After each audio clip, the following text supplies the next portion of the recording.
Item ಯಾವುದೇ ಇರಲಿ try ಮಾಡಿ ಆಚಿ ಚಿಕನ್ ಮಸಾಲಾ. ಮಲೆ ಮಹದೇಶ್ವರ ಬೆಟ್ಟದಲ್ಲಿ ಚಿರತೆ ದಾಳಿ ಪ್ರಕರಣಕ್ಕೆ ಸಂಬಂಧಪಟ್ಟಂತೆ ನಾಗಮಲೆ ಮಾರ್ಗದಲ್ಲಿ ಬಲಿಯಾಗಿದ್ದಂತಹ ಬೆಂಗಳೂರಿನ ಬಾಲಕ 12 ವರ್ಷದ ಹರ್ಷಿತ್ ಗೌಡನನ್ನ ಪೊದೆಗೆ ಎಳೆದುಕೊಂಡು ಹೋಗಿತ್ತು ಚಿರತೆ. ಅರಣ್ಯ ಇಲಾಖೆ ನಿರ್ಲಕ್ಷ್ಯ ವಿರುದ್ಧ ಬಾಲಕನ ಕುಟುಂಬ ಆಕ್ರೋಶವನ್ನ ವ್ಯಕ್ತಪಡಿಸ್ತಾ ಇದೆ.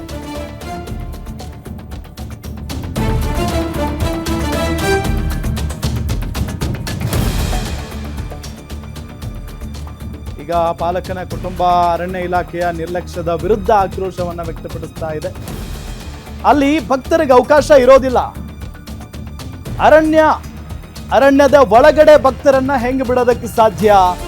ನಾಗಮಲೆ ಮಾರ್ಗದಲ್ಲಿ ಭದ್ರತೆಯೂ ಕೂಡ ಇರೋದಿಲ್ಲ. 20 ಲಕ್ಷ ಪರಿಹಾರ ಕೊಡೋದಕ್ಕೆ ಅರಣ್ಯ ಇಲಾಖೆ ಮುಂದಾಗಿದೆ. ಎಷ್ಟೇ ಲಕ್ಷ ಕೊಟ್ಟರು ಆ ಹುಡುಗನ ಜೀವ ವಾಪಸ್ ಬರೋದಕ್ಕೆ ಸಾಧ್ಯನಾ? ನನ್ನ ತಮ್ಮನಿಗೆ ಆದ ಸ್ಥಿತಿ ಯಾರಿಗೂ ಬರಬಾರದು. ತಮ್ಮನನ್ನ ನೆನೆದು ಕಣ್ಣೀರಿಟ್ಟಿದ್ದಾರೆ ಸಹೋದರ ವರುಣ್. ಮಗನನ್ನ ಕಳೆದುಕೊಂಡು ಕುಟುಂಬಸ್ಥರು ಗೋಳಾಡ್ತಾ ಇದ್ದಾರೆ. ಪಾಪ ಹೊಟ್ಟೆ ಉರಿಯುತ್ತೆ.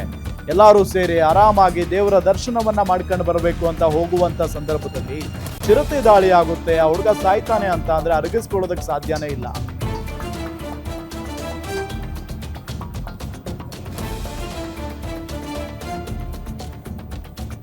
ಈಗ ಮೃತ ಹರ್ಷಿತ್ ಕುಟುಂಬಸ್ಥರ ಜೊತೆಗೆ ನಮ್ಮ ಮೆಟ್ರೋ ಬ್ಯೂರೋ ಹೆಡ್ ಉಲ್ಲಾಸ್ ಮಾತನಾಡಿಸಿದ್ದಾರೆ. ಏನ್ ಹೇಳಿದ್ದಾರೆ ನೋಡೋಣ ಬನ್ನಿ. ಮಲೆ ಮಹದೇಶ್ವರನ ಬೆಟ್ಟಕ್ಕೆ ದರ್ಶನಕ್ಕೆ ತೆಳೆದಂತಹ ಸಂದರ್ಭದಲ್ಲಿ ಕ್ಷಣ ಮಾತ್ರದಲ್ಲಿ ಬಂದು ಚಿರತೆ ಬಾಲಕನನ್ನು ಎತ್ಕೊಂಡು ಹೋಗುತ್ತೆ. ನೋಡ್ತಾ ಇದ್ದಂತೆಯೇ ಬಾಲಕನ ಪ್ರಾಣ ಪಕ್ಷಿನೂ ಕೂಡ ಹಾರೋಗುತ್ತೆ. ಆ ಒಂದು ಕುಟುಂಬ ಲಗ್ಗೆರೆ ಸಮೀಪ ಇರುವಂತಹ ಕಮಲಾನಗರ ನಿವಾಸಿಗಳು. ಸೊ ನಾನು ಆ ಒಂದು ಮನೆಯಲ್ಲಿದ್ದೀನಿ. ನಾನು ತೋರಿಸ್ತಾ ಹೋಗ್ತಾ ಇದ್ದೀನಿ. ಆ ಬಾಲಕನ ಪೋಷಕರಾಗಿರ್ಬೋದು, ಅಣ್ಣ, ಎಲ್ಲರೂ ಕೂಡ ಒಂದು ರೀತಿ ಅವರಿಗೂ ದಿಕ್ಕು ತೋಚದಂತಹ ಒಂದು ಪರಿಸ್ಥಿತಿ ನಿರ್ಮಾಣ ಆಗಿದೆ. ಕಳೆದ ಹಲವು ವರ್ಷಗಳಿಂದಲೂ ಕೂಡ ಮಲೆ ಮಹದೇಶ್ವರನ ದರ್ಶನವನ್ನು ಮಾಡಬೇಕು ಅನ್ನುವಂಥ ಒಂದು ಕನಸು ಕುಟುಂಬದಾಗಿತ್ತು.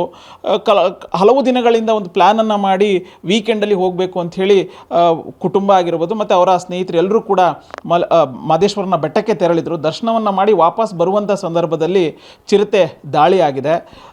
ನೋಡ್ತಾ ಇದ್ದಂತೆಯೇ ಬಾಲಕನನ್ನು ಎತ್ಕೊಂಡು ಹೋದಂತಹ ಚಿರತೆ ಸ್ವಲ್ಪ ದೂರದಲ್ಲಿ ಆತನ ಪ್ರಾಣವನ್ನು ಕೂಡ ತೆಗೆದು ಅಲ್ಲಿಂದ ಪರಾರಿಯಾಗಿದೆ. ಸೊ ಆ ಕುಟುಂಬ ಇದ್ದಾರೆ. ಈಗಾಗಲೇ ಆ ಇಡೀ ಕುಟುಂಬ ದುಃಖದ ಮಡುವಿನಲ್ಲಿ ಇದೆ. ಸೊ ಅವ್ರನ್ನ ಮಾತನಾಡಿಸ್ತಾ ಹೋಗ್ತೀನಿ. ಮೊದಲನೇದಾಗಿ ತಾಯಿಯನ್ನು ಮಾತಾಡಿಸ್ತೀನಿ. ಅಮ್ಮ, ಈಗ ಯಾವತ್ತು ನೀವು ದರ್ಶನಕ್ಕೆ ಹೋಗಿದ್ರಿ? ಎಷ್ಟು ದಿನದ ಕನಸಿತ್ತು ಮಹದೇಶ್ವರನ ದರ್ಶನ ಮಾಡಬೇಕು ಅಂತೇಳಿ? ದಿವಸದಿಂದ ಇತ್ತು ಸರ್. ಹೋಗೋಣ, ನಾವು ದೇವಸ್ಥಾನ ನೋಡಿಲ್ಲ, ಹುಡುಗರಿಗೂ ಹಾಲಿಡಿಸಿತ್ತು, ಎಲ್ಲೂ ಹೋಗಿಲ್ಲ ಹುಡುಗರನ್ನ ಕರ್ಕೊಂಡು ಅಂತ. ಸರಿ ಹೋಗೋಣ ನಡೀರಪ್ಪ ಅಂದ್ಬಿಟ್ಟು ಶನಿವಾರ ಎಲ್ಲ ಕೆಲಸ ಮುಗಿಸ್ಕೊಂಡೇ ಬಂದೆ. ನಾನು ಕೆಲಸ ಮುಗಿಸ್ಕೊಂಬಂದು ಮನೇಲಿ ಪೂಜೆ ಎಲ್ಲ ಮಾಡಿ ಆಮೇಲೆ ಲಾಸ್ಟಲ್ಲಮ್ಮ ನಾನು ಬರ್ತೀನಿ ಅಮ್ಮ ದೇವಸ್ಥಾನಕ್ಕೆ ಅಂದ ಚಿಕ್ಕ ಮಗ.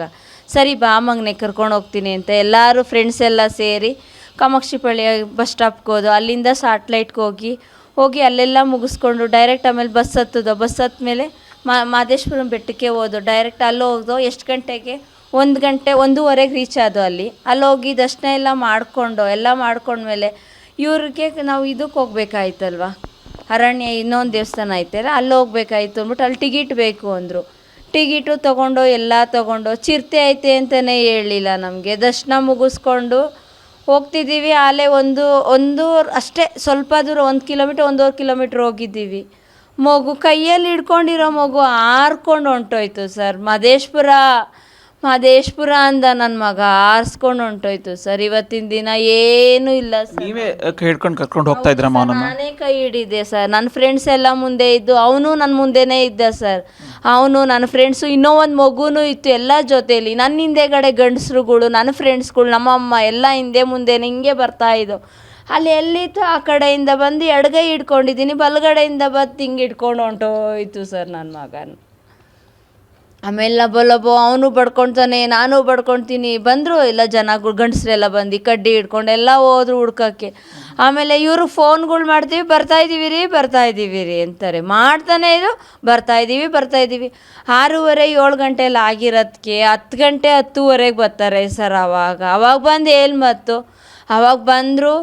ಅವ್ರಿಗೆ ಅಲ್ಲೇ ಹುಡುಕಿರೋರಿಗೆ ಮಗು ಸಿಕ್ಬಿಟ್ಟಿತ್ತು, ನನಗೆ ತೋರಿಸಿಲ್ಲ, ಮಗುನೇ ತೋರಿಸಿಲ್ಲ. ಎಲ್ಲ ಕಡೆ ಹೋಗಿ ವಿಷಯ ಹೊಂಟೋಗೈತೆ, ಮಗು ಈ ಥರ ಆಗೋಗಿದೆ, ಫೋಟೋ ಎಲ್ಲ ನನಗೆ ತೋರಿಸಿಲ್ಲ. ನಮ್ಮ ಅಮ್ಮನೂ ಕಾಲು ಹಿಡ್ಕೊಳ್ತೀವಿ, ನಮ್ಮ ಮಗ ತೋರಿಸಿ, ಮಗ ಸಿಕ್ಕೈತಂತೆ, ಬಿಡಿ ನಾನೇ ಹೋಗ್ತೀನಿ ನಮ್ಮ ಮಗನ ಹತ್ರ ಅಂದರೆ, ಇಲ್ಲ ಮಗು ಸಿಕ್ಕಿಲ್ಲ, ಯಾರು ಹೇಳಿತ್ತು, ಸಿಕ್ಕಿಲ್ಲ ಇರಿ ತೋರಿಸಲ್ಲ ನಿಮಗೆ, ಸಿಕ್ಕಿಲ್ಲ ಮಗ ಸಿಕ್ಕಿಲ್ಲ ಅಂತಲೇ ಹಿಂಗೆ ಕಾಲು ಹಾಕೊಂಬಂದ್ರು. ಆಮೇಲೆ ನಿಮ್ಮ ಯಜಮಾನ್ರು ಎಷ್ಟೊತ್ತಿಗೆ ಬರ್ತಾರಂತೆ. ಒಟ್ನಲ್ಲಿ ಅಲ್ಲಿರೋರು ಸರ್ ಅರಣ್ಯರು ಅವ್ರು ಏನೋ 10 ಪೈಸದ ಹೆಲ್ಪ್ ಮಾಡಿಲ್ಲ ಸರ್ ನಮಗೆ. ಅಲ್ಲಿ ನೀವು ಬೆಟ್ಟ ಹತ್ಕೊಂಡು ಹೋಗ್ಬೇಕಾದ್ರೆ ಅಲ್ಲಿ ಫಾರೆಸ್ಟ್ ಡಿಪಾರ್ಟ್ಮೆಂಟ್ನವ್ರು ಹೇಳಿಲ್ವ ಈ ಥರ ಚಿರ್ತಾ ಇದೆ ಹುಷಾರಾಗಿ ಹೋಗಿ ಅನ್ನೋಂಥದ್ದು ಏನು ಹೇಳಿಲ್ವಾ? ಇಲ್ಲ ಸರ್, ಬಂದು ಕೌಂಟ್ ಮಾಡಿದ್ರು, ಮಕ್ಳು ಎಷ್ಟು ಜನ ಅವರೇ, ದೊಡ್ಡವ್ರು ಎಷ್ಟು ಜನ ಇದ್ದೀರಾ, ಇಷ್ಟು ದುಡ್ಡು ಕೊಡಿ, ಇಷ್ಟು ಸ್ಲಿಪ್ ಕೊಡ್ತೀನಿ ನಾನು ಅಂತ ದುಡ್ಡು ಇಸ್ಕೊಂಡ್ರು, ಸ್ಲಿಪ್ ಕೊಟ್ಟರು, ಕೌಂಟ್ ಮಾಡಿದ್ರು, ಏನೂ ಹೇಳಿಲ್ಲ. ಚಿರತೆ ಇದೆಯಮ್ಮ ಹುಷಾರಾಗಿ ಹೋಗ್ರಿ, ಇಲ್ಲಾಂದರೆ ನೋಡ್ರಮ್ಮ ಇಲ್ಲಿ ಎಚ್ಚರಿಕೆ ಬೋರ್ಡ್ ಹಾಕಿದ್ದೀವಿ, ಎಂಥದ್ದು ಇಲ್ಲ ಸರ್, ಬರೀ ಇದ್ರ ಮಲ್ಲೇಶ್ವರ ಅಂತ ಹಾಕಿದ್ದಾರೆ ಅಷ್ಟೇ ಸರ್, ಏನು ಬೋರ್ಡ್ ಹಾಕಿಲ್ಲ ಅಲ್ಲಿ. ಈಗ ನೀವು ಮೆಟ್ಲು ಹತ್ತದ ಎಷ್ಟು ಮೆಟ್ಲು ಹತ್ತಿದ್ರಿ? ಎಷ್ಟನೇ ಮೆಟ್ಲು ಹತ್ತಬೇಕಾದ್ರೆ ಚಿರತೆ ಬಂದು ಕರ್ಕೊಂಡು ಹೋಯ್ತು ಅಂತ? ಇಲ್ಲ ಅಲ್ಲಿ ಬರೀ ಬಂಡೆ ಕಲ್ಲುಗಳು, ಕಾಡಲ್ಲಿ ಬಂಡೆ ಕಲ್ಲು, ಹೋಗ್ಬೇಕಾದ್ರೆ ಕಾಡು 1 ಕಿಲೋಮೀಟ್ರ್ ಹೋಗಿದ್ದೋ ಸರ್, ಅಲ್ಲಿ ನಾವು ಅಷ್ಟು ದೂರ ಹೋಗಿದ್ದೋ.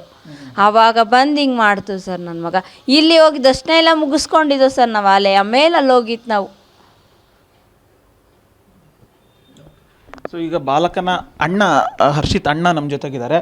ಈಗ ನೀನು ಒಂದು ನಿಮಿಷ ಸರ್. ಸೊ ನೀನು ಹೋಗ್ತಾ ಇದ್ದೆ ಅವರು, ಈಗ ಆ ಟೈಮಲ್ಲಿ ನೀನು ಎಲ್ಲಿದ್ದೆ? ನಾನು ಮುಂದೆಗಡೆ ಹೋಗ್ತಿದ್ದೆ. ನಾನು ಮುಂದೆಗಡೆ ಹೋಯ್ತಿದ್ದೆ. ಆಮೇಲೆ ಚಿರತೆ ಅದು ಎಗ್ರಿಬಿಟ್ಟು ಆ ಥರ ಮಾಡ್ತು. ನಮ್ಮ ತಮ್ಮನ ನಾವೆಲ್ಲ ಕಿರ್ಚಾಡ್ರು, ಎಲ್ಲರೂ ಓಡೋರು, ಹಿಂದೆ ಇರೋರೆಲ್ಲ ಓಡ್ಬಂದು ಹುಡುಕಿದ್ರು. ಆಮೇಲೆ ನಮ್ಗೆ ತೋರಿಸಿ ನಮ್ಮಪ್ಪ ಬಂದ ನಮ್ಮನ್ನೆಲ್ಲ ನಮ್ಮ ತಮ್ಮನ ತೋರಿಸಿದ್ರು. ಯಾವ ಕಡೆ ಬಂತು ಚಿರತೆ? ಹೆಂಗೆ ಎಳ್ಕೊಂಡು ಹೋಯ್ತು ತಮ್ಮನ್ನ? ಅದು ನಾವು ಚಿರತೆ ಯಾಕೆ ರೈಟ್ ಸೈಡ್ ಇತ್ತು ಚಿರತೆ, ಅಲ್ಲಿ ಯಾವ ಪ್ಲೇಸಲ್ಲಿ ಇತ್ತು ಅಂತ ನಮ್ಗೆ ಗೊತ್ತಿಲ್ಲ. ಅಲ್ಲಿ ಅದು ಎಗ್ರಿಬಿಡ್ತು, ಕಿತ್ಕೊಂಡು ಹೋಗ್ಬಿಡ್ತು ನಮ್ಮ ತಮ್ಮನ್ನ. ಅವಾಗ ಯಾರು ಬರಲಿಲ್ವಾ ಕರ್ಕೊಂಡು ಹೋಗೋಕೆ? ಯಾರು ಅಂದರೆ ತಮ್ಮನ ಹುಡ್ಕಕ್ಕಾಗಿರ್ಬೋದು ಅಥವಾ ಚಿರತೆಯಿಂದ ಬಿಡ್ಸಕ್ಕೆ ಯಾರು ಬರಲಿಲ್ವಾ? ಯಾರೂ ಬಂದಿಲ್ಲ. ಕಡ್ಡಿನೂ ಇರಲಿಲ್ಲ, ಕಲ್ಲು ಇರಲಿಲ್ಲ ಬಿಡ್ಸೋಣ. ಹಿಂದೆ ಇರೋರೆಲ್ಲ ಓಡ್ ಬಂದು ಹುಡ್ಕಕ್ಕೆ ಹೋದ್ರು. ಆಮೇಲೆ ನಮ್ಮಪ್ಪ ಬಂದು ನಮ್ಗೆ ತೋರಿಸಿದ್ರು. ಅಲ್ಲಿ ಗಂಟ ನಮಗೇನು ತೋರಿಸೇ ಇರಲಿಲ್ಲ. ಸರ್ ಈಗ ನೀವು ಬೆಂಗಳೂರಲ್ಲಿದ್ರಿ ಸರ್, ನಿಮಗೆ ಎಷ್ಟೊತ್ತಿಗೆ ಗೊತ್ತಾಯಿತು? ನೀವು ಎಷ್ಟೊತ್ತಿಗೆ ಅಲ್ಲಿ ರೀಚ್ ಆದ್ರಿ ಅಂತ? 8 ನಮಗೆ ಮೆಸೇಜ್ ಬಂತು. 8 ನಮಗೆ ಮೆಸೇಜ್ ಬಂತು. ನಾನು ತಮಾಷೆ ಮಾಡಬೇಡ, ತಮಾಷೆ ಏನಿದ್ರು ಬೇರೆ ಟೈಮಲ್ಲಿ ಹೇಳು, ತಮಾಷೆ ಮಾಡಬೇಡ, ಮಗು ಬಗ್ಗೆ ನಂಬ್ತಾ ಇಲ್ಲ. ನನಗೆ ನಮ್ಗೆ ಅರ್ಗಿಸ್ಕೊಳಕ್ಕೆ ಆಗ್ತಾಯಿಲ್ಲ. ಯಾಕೆಂದರೆ ಇದು ಯಾವತ್ತು ಹೇಳ್ದಿರೋದು ಇವತ್ತು ಹೇಳ್ತಿರೋದು. ನಮ್ಮ ಕೈಲಿ ಅರ್ಗಿಸ್ಕೊಳಕ್ಕೆ ಆಗ್ತಾಯಿಲ್ಲ. ಇಲ್ಲ, ಈ ದೇವ್ರ ಮೇಲೆ ಹಣೆ ಇಕ್ಕೋದೇ ಇಲ್ಲ ಅವ್ರು, ಅದು ಸುಲಭವಾಗಿ ದೇವ್ರ ಮೇಲೆ ಹಣೆನೇ ಇಕ್ಕಲ್ಲ ಇದುವರೆಗೂ.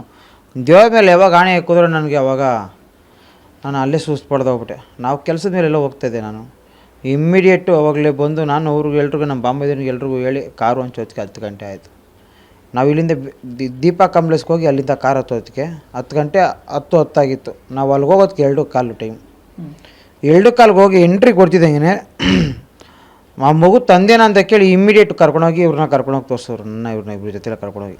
ಅದು ಟೈಮಿಂಗ್ಸ್ ಆ ಟೈಮ್ಸ್ ಯಾವ ಟೈಮ್ ಆಗಿತ್ತು ಸರ್? ಅದು 2:15 ಹೋದೆ ಅಂದರೆ 16ಕ್ಕೆ 17ಕ್ಕೆ ತೋರಿಸ್ಬಿಟ್ರು. 1 ನಿಮಿಷನೂ ಇಲ್ಲ ಸರ್. ಅಲ್ಲಿಂದ 100 ಮೀಟ್ರ್ ದೂರದಲ್ಲೇ ಆಂಬುಲೆನ್ಸಲ್ಲಿ ಮಲಗಿಸಿದ್ರು ಮಗುನ. ಆ ಮಗು ಇದ್ದಿದ್ದು ರೀತಿ ನೋಡಿಬಿಟ್ರೆ ಸರ್, ಅದನ್ನ ನೋಡೋಕ್ಕೆ ನಾವು ಬದುಕಿರ್ಬೇಕು ಅನಿಸ್ಬಿಡ್ತು ಸರ್. ಆ ಸಂಕಟ ನಮ್ಮ ಥರ ಯಾರಿಗೂ ಬರಬಾರ್ದು ಬೇಡ, ಅಷ್ಟು ವಿಚಿತ್ರವಾಗಿತ್ತು ಮಗು. ಯಾಕಪ್ಪ ಅಂದರೆ ಇನ್ನೊಂದು 2 ಸರಿ ಹಿಂಗೆ ಬಗೆದ್ಬಿಟ್ಟಿದ್ದೀರಿ, ಕತ್ತು ಸಪ್ರೇಟು ದೇಹ ಸಪ್ರೇಟ್ ಆಗ್ಬಿಡೋದು.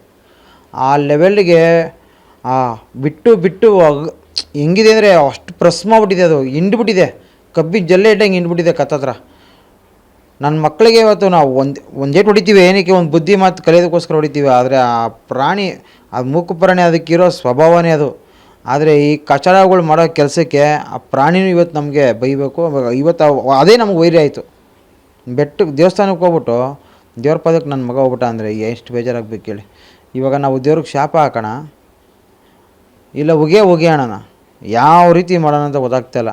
ಇಲ್ಲ ಇವ್ರು ಅಜಾಗೃತೆ, ಹಂಗೆ ಯಾರು ಫಾರೆಸ್ಟ್ ಡಿಪಾರ್ಟ್ಮೆಂಟವ್ರು ಅಜಾಗೃತೆ ಅಂದರೆ ಇವತ್ತು ನನ್ನ ಮಗನ ಕಳ್ಕೊಂಡಿದ್ದು. ಇದಕ್ಕೆ ಪರಿಹಾರ ಕೊಟ್ಬಿಟ್ರೆ ಸಾಕಾಗಲ್ಲ ಸರ್. ಇದಕ್ಕೆ ನ್ಯಾಯ ಏನಂದ್ರೆ ಹೆಂಗೆ ಗೊತ್ತಾ, ಅದಕ್ಕೆ ತಕ್ಕಂತೆ ಕರೆಕ್ಟಾಗಿ ಎಲ್ಲ ಥರ ಮಾಡಬೇಕು.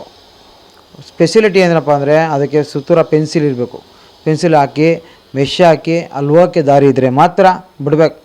ಇಲ್ಲಾಂದರೆ ಇವ್ರು ಸೇಫ್ಟಿ ಕೊಟ್ಟು ಕರ್ಕೊಂಡೋಗಿರೆ ಮಾತ್ರ ಕರ್ಕೊಂಡೋಗ್ಬೇಕು. ಇಲ್ಲಾಂದರೆ ಅದು ಬೇಡ. ಇವಾಗ ದಿನಕ್ಕೆ ಒಬ್ಬರು ವಾರಕ್ಕೆ ಒಬ್ಬರು ಸಾಯಂಗಿದ್ರೆ ಆ ದೇವಸ್ಥಾನಕ್ಕೆ ಹೋದ್ರೇನು ಇದ್ರೇನು ಸರ್? ನಾವಿದ್ರೆ ಎಲ್ಲ ಮಕ್ಕಳು ಇನ್ನೂ ಬಾಳಿ ಬದುಕಬೇಕಾದವರು ಇವಾಗ ಕಣ್ಮುಂದ್ಗಡೆ ಹೋಗ್ಬಿಟ್ರೆ ಸರ್ 9 ವರ್ಷ ಸರ್, 8 ತುಂಬಿ 9ಕ್ಕೆ ಬಿದ್ದದೆ. ಅವನು 9ಕ್ಕೆ ಬೀಳೋಕ್ಕೂ ಮುಂಚೆ ಜಸ್ಟ್ ಹುಟ್ಟಿದ್ದ, ಇವಾಗ 9 ವರ್ಷ ಬೀಳ್ತಿದ್ದಂಗೆ ಸತ್ತೋದ. ಹೆಂಗಾಯ್ತು ಹೇಳಿ? ನಮ್ಗೆ ಸಂಕಟ ಭಗವಂತನಿಗೆ ಒಬ್ಬನಿಗೆ ಗೊತ್ತು. ಅಮ್ಮ, ಈಗ ನಿಮಗೆ 2 ಕಾಲಷ್ಟೊತ್ತಿಗೆ ತೋರಿಸಿದ್ರು. ಸೊ ಏನು ಅನ್ನಿಸ್ತಮ್ಮ? ಯಾಕೆಂದರೆ ಬೆಳಗ್ಗೆ ನಿಮ್ಮ ಜೊತೆಗೆ ನಿಮ್ಮ ಕೈ ಹಿಡ್ಕೊಂಡು ಹೋಗ್ತಾ ಇದ್ದ. ಸೊ ಹೊಡ್ಕೊಂಡು ಇದಾಗೋಯ್ತು ಸರ್. ನನ್ನ ಮಗ ಎಷ್ಟು ಚೆನ್ನಾಗಿದ್ದೋನು ಸರ್, ಅವ್ನು ಭಯಂಕರ ನೋಡೋಕ್ಕಾಗಿಲ್ಲ ರೀ. ನನ್ನ ಮಗ ನೋಡು ಹೆಂಗವನೆ, ಎಷ್ಟು ಚೆನ್ನಾಗಿ ನನ್ನ ಜೊತೆ ಇದ್ದೋನು.